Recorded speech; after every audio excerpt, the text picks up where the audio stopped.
My name is Craig Picken. I'm an executive recruiter. More than a decade ago, I started my practice for one purpose: to use my experience as a former military aviator, business jet sales executive, and P&L leader to help aviation and aerospace companies and their executives be fast, adaptable, and strategic. I do these podcasts to inspire and inform, but more importantly, they are a focused platform to help business leaders grow. Welcome to the Aerospace Executive Podcast.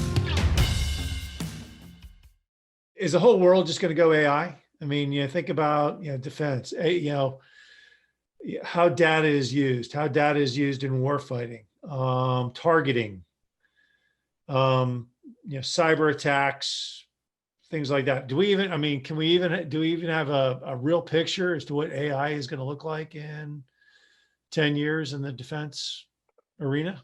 I mean, I think our science fiction it does us a disservice because it tends to focus on what we call a general AI, or, kind of the picture of AI where it feels very human.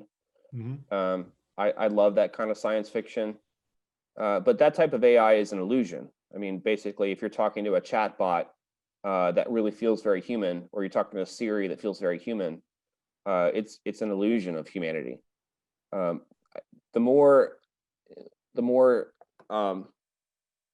real threat is what we call narrow AI, which gets really good.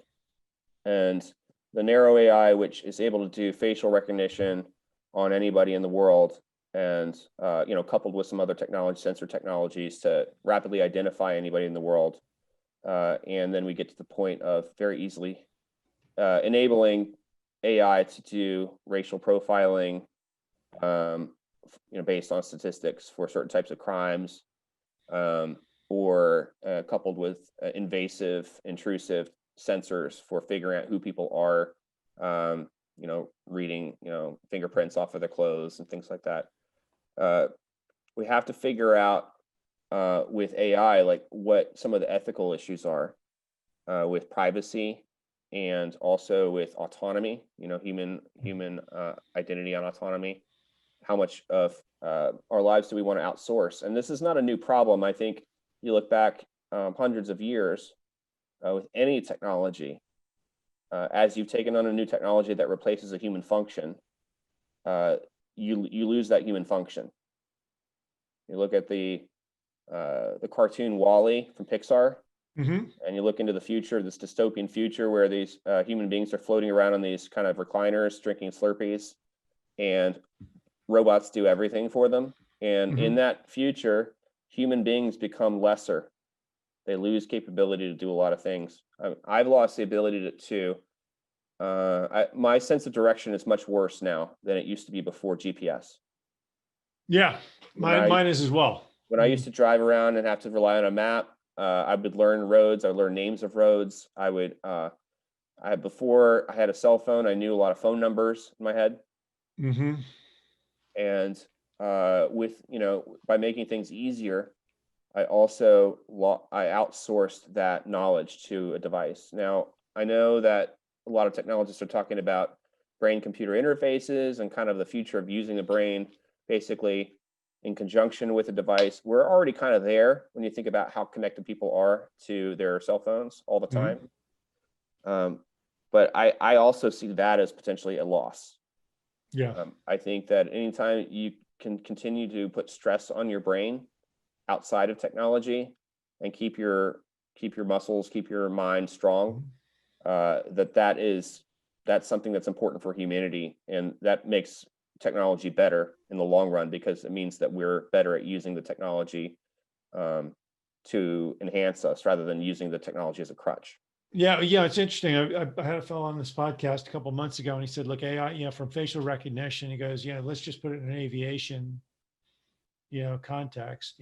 You book your ticket online, you snap your picture into your reservation, you show up, you walk through security. You don't have to show them anything. They've got your picture. They know what time you're going to show up at what airport. They've got your picture. You walk right onto the airplane. Everybody's taking your picture along the way, matching it up to your reservation, and you're good. And he's like, hey, look, in the COVID era, when people don't want to be touching stuff, that's a theoretical technology people could be developing. Makes a lot of sense, but yeah, it brings up a lot of ethical issues along the way, as Yeah. well. Yeah, I mean, it's not too far off of science fiction to say, like, in one of the intelligence agencies, or the White House for that matter, if you had a drone that had facial recognition and launch it directly from the United States to fly over to another country, identify an individual that was a terrorist, and Mhm. take them out using facial recognition.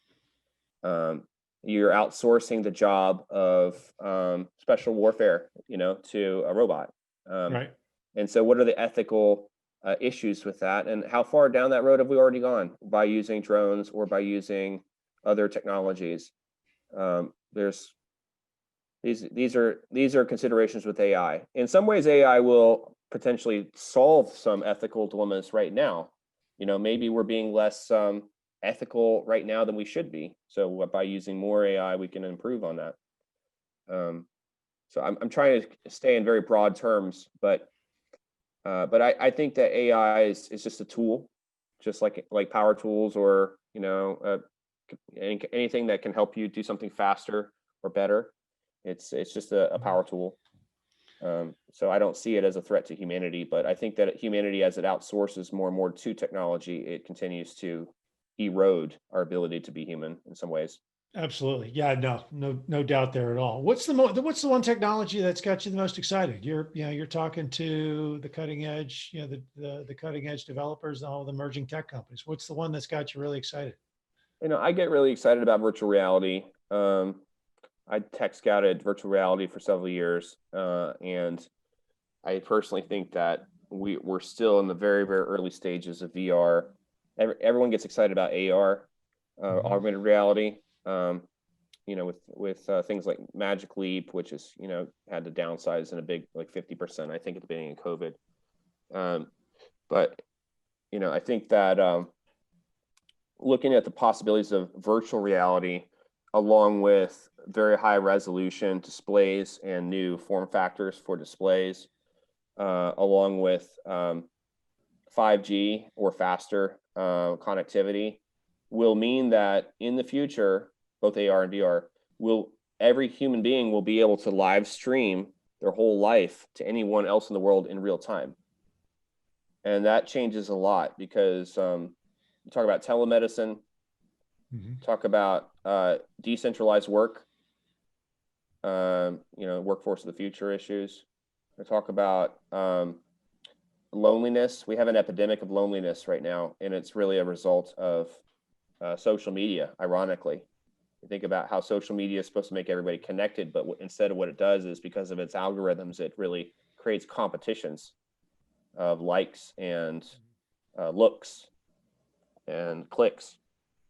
And in the future, where we do away with some of that social scoring, and everything reverts in some ways back to a live streaming of life, we might be able to overcome some of this generational angst that comes from our social networking algorithms. Yeah, no, look, I think the worst thing that, in a lot of ways, I think the worst thing that's ever happened to this country is, Twitter and Facebook, where it's, the angst and the anger all shows up on essentially a text or an email.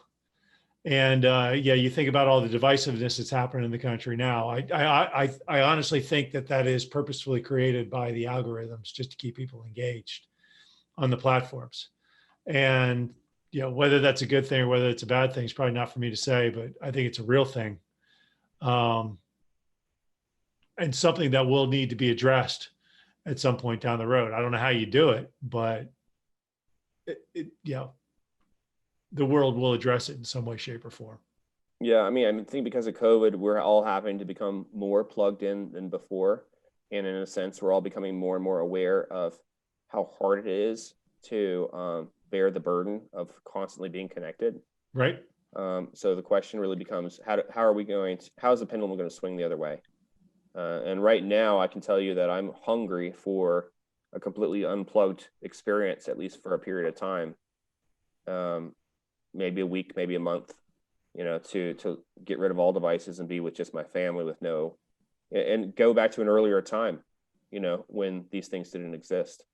So I don't know how many people feel that, but I know that there are, at least my kids have told me, there are movements among kids to try to go all summer without a cell phone, or try to downgrade from smartphone to, flip phone.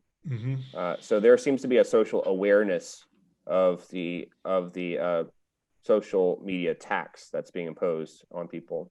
Right. I agree. I can't wait for the day I can just go to a flip phone and don't have to worry about email and all the other stuff and things like that. Hey, we've covered a lot of stuff today. Yeah, will you come back on and kind of keep us updated with as stuff goes on? I mean, I could talk for hours on this. The whole world is just going in a direction. 20 years ago, I don't think anybody could, when the internet was invented, maybe you had futurists that could see the direction, but I don't think anybody could see how far, how fast.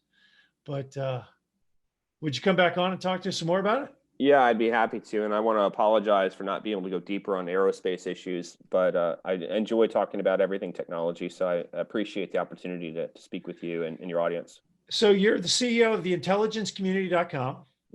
How do people get a hold of you? Well, I'm pretty easy to reach on LinkedIn.